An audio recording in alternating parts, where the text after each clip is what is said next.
So I'm here, I'm surrounded by eco toys and gadgets, and I see there's a party tent, and I can see there's some, like, your own toy wind turbine that's solar powered, and I want to buy one because I'm a consumer, and even as an eco warrior, I want to consume. I want more stuff. I just want it to be more eco-friendly.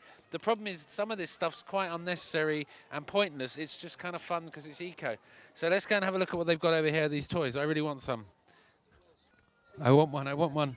I want one from my office. What have we got? We've got, this looks like a normal Peugeot 205. And actually it's not, because it's an electric powered conversion. So perhaps you could tell us a bit about how this came about and how it works.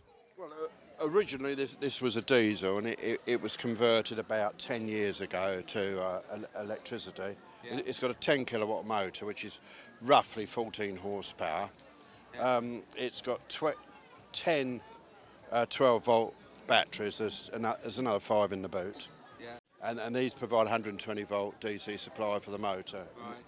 And the controller. It does about 40 miles on a charge, and the top speed, well, I've never really gone that fast in it, but I did have 80 out of it once. Wow.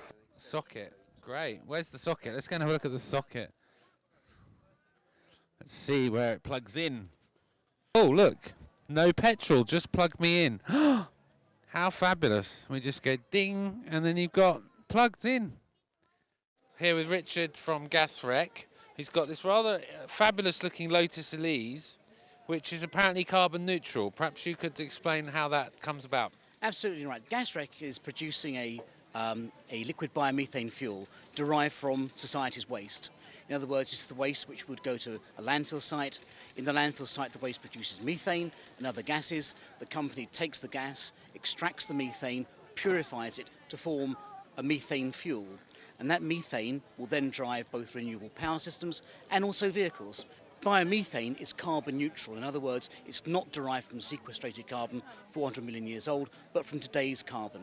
So this vehicle runs on 90% gas and 10% petrol, but the offset of the neutrality of the carbon fuel offsets this very small petrol element. But this was just a one-off built car, just to prove that we can run a range of vehicles. We can run 44-ton trucks, we can run buses, we can run school buses, small sports cars, large sports cars. It wouldn't be economic, in fact, in production terms, to be able to build a large number of these. But this is just done as a trial to show what can be achieved. Right.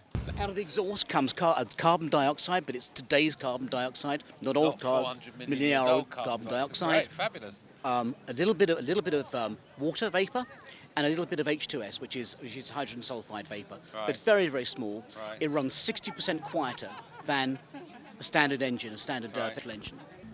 Fortunately, I can't actually drive it anyway, but it actually sounds like a normal car. And that's landfill waste being burnt off to fuel the vehicle, which I think is rather fantastic. And I'd like to know why we aren't just putting billions of pounds into making this a reality, so that all our waste, all our food waste, all the junk we're throwing out of our houses that could be used as fuel is being used as fuel, instead of turning agricultural land over to biofuels, which are then making rice too expensive for people on the other side of the planet.